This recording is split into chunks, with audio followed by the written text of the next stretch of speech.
Hello friends, welcome to my channel. मैं नंदिता अपने channel पे आपका बहुत बहुत स्वागत करती हूँ। और आज की वीडियो में हम एक बहुत इंपॉर्टेंट टॉपिक लेकर आए हैं आप लोग के लिए, जिसका नाम है शेल्टर। शेल्टर मीन आवास। आपको स्क्रीन पे भी दिख रहा होगा। और इसके पहले अब तक जो सीटी टीवीएस के सिलेबस में 2 टॉपिक हैं उसको हम डिस्कस कर चुके हैं, जिसमें पहला टॉपिक है family and friends. Family and friends काफ़ी बड़ा टॉपिक है और इसलिए उसके 3 वीडियोज़ बने हैं। और उसके बाद का टॉपिक है फूड।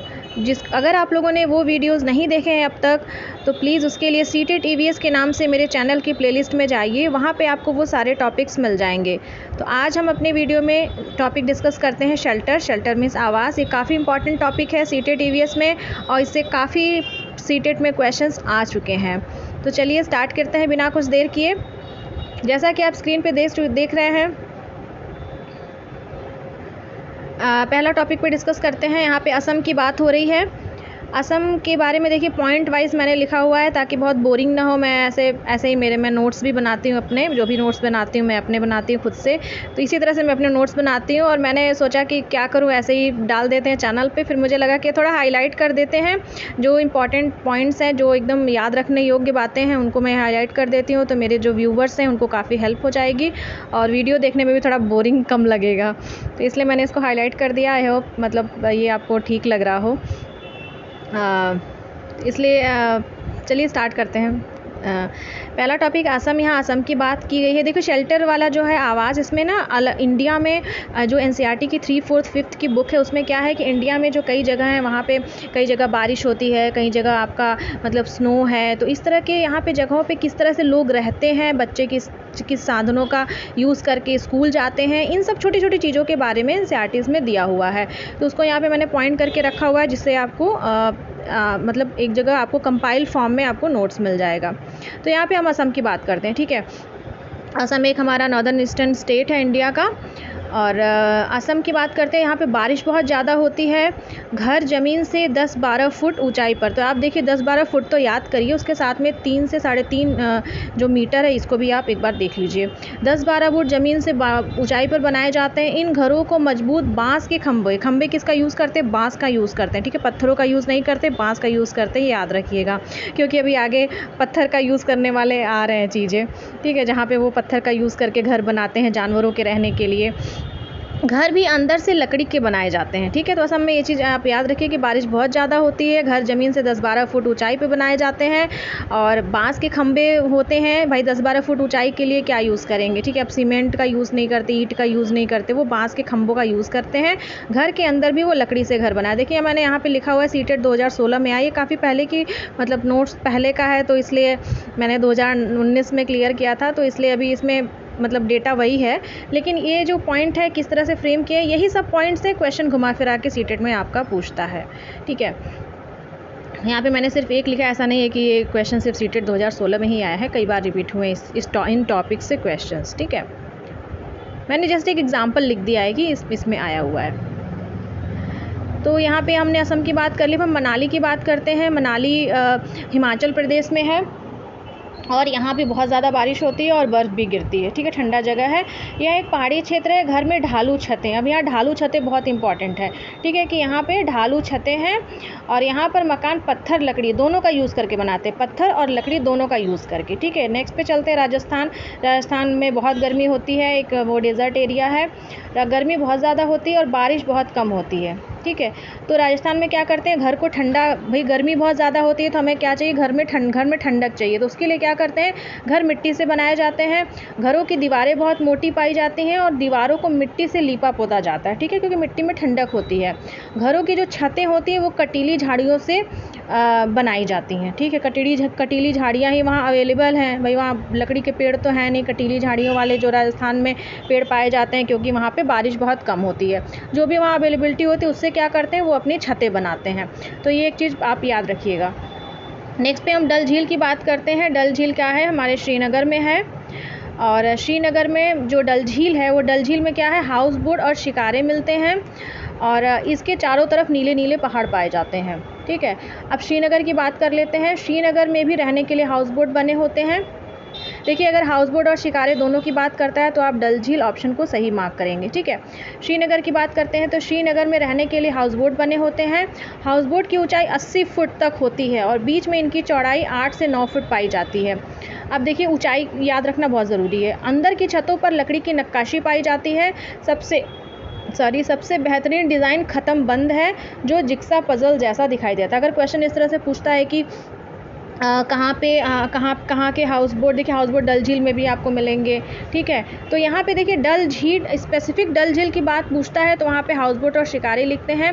अगर ओवरऑल पूरा श्रीनगर की बारे में अगर पूछता है यहाँ पे तो इसमें आप जाएगा हाउस बोट की ऊंचाई, फिर उसमें जो जिक्सा पजल्स का यूज़ करके उस तरह के डिज़ाइन, तो उनको क्या बोलते हैं, ख़त्म बंद बोलते हैं।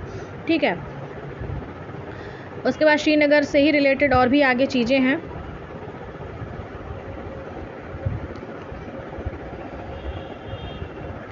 पुराने घरों में जालीदार खिड़कियाँ, इसका पिक बहुत ज़्यादा क्लियर नहीं आ पाया है मेरे फ़ोन के कैमरे से। पुराने घरों में जालीदार खिड़कियाँ पाई जाती हैं जो बाहर की तरफ से उभरी हुई होती हैं। ठीक है, एक्चुअली इस तरह की खिड़की मैंने देखी हुई है। जब मैं अपने नाना जी के घर जाती थी तो वहाँ पर एकदम पुराने स्टाइल का घर था, और वैसे तो वो श्रीनगर में नहीं है, उत्तर प्रदेश में ही है, लेकिन मतलब इस तरह की खिड़की को मैंने देखा है। मे भी काफ़ी जगहों पर लोग बनाते हों। तो पुराने घरों में क्या जालीदार खिड़कियाँ होती हैं और वो खिड़कियाँ बाहर की तरफ उभरी होती हैं। ठीक है, और उसमें उन खिड़कियों को डब कहा जाता है। इसमें बैठकर बाहर का दृश्य बहुत अच्छा लगता है। तो बाहर की तरफ उभरी होती हैं तो वहाँ पे बैठने का काफ़ी जगह रहता है, तो वहाँ पे आप बैठ करके भी मतलब बाहर का अपना नज़ारा देख सकते हैं, चाय पी सकते हैं बैठ करके।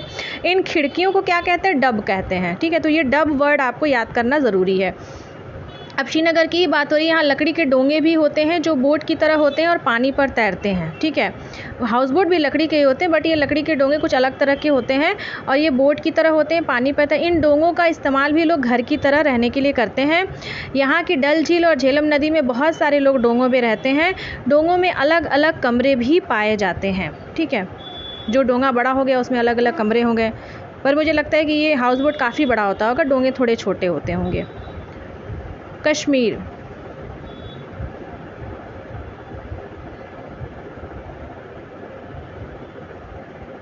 हाँ यहाँ पे क्या है कि गांव में घर पत्थरों को काट कर बनाया जाता है। अब यहाँ कश्मीर की बात कर रहे हैं। यहाँ पे जैसे राजस्थान में मिट्टी के बनाए जाते हैं। ठीक है, असम में वहाँ बांस के खंभों का यूज़ करते हैं। तो यहाँ पे कश्मीर के क्या होते हैं, पत्थरों को काट के बनाए जाते हैं घर, पत्थरों को एक के ऊपर रख के बनाए जाते हैं और पत्थरों के ऊपर मिट्टी का प्रयोग किया जाता है और मिट्टी से पुताई करते हैं। लकड़ी का भी प्रयोग करते हैं। यहाँ भी छत ढालू बनाई जाती है। ठीक है, अभी इसके पहले भी हमने ढालू छत की बात की थी, तो यहाँ भी छत ढालू बनाई जाती है। पुराने घरों की खास बात क्या है, पत्थर, ईंट, लकड़ी तीनों का इस्तेमाल करते हैं। और यहाँ पे देखिए घरों के दरवाजे, खिड़कियों पर सुंदर डिज़ाइन, मेहराब बनाए जाते हैं। तो अगर कश्मीर की बात करें, घरों पे डिज़ाइन बनाते हैं, कौन से डिज़ाइन, मेहराब उनको बोलते हैं। और अभी हम थोड़ी देर पहले हमने बात की थी कौन से डिज़ाइन की, ख़त्म बंद की बात की थी। तो ख़त्म बंद जो जिक्सा पजल जैसा दिखता है वो ज़्यादातर श्रीनगर में जो हाउस बोट्स होते हैं उसमें वहाँ पे नक्काशी की जाती है, उसको बोलते हैं। ठीक है,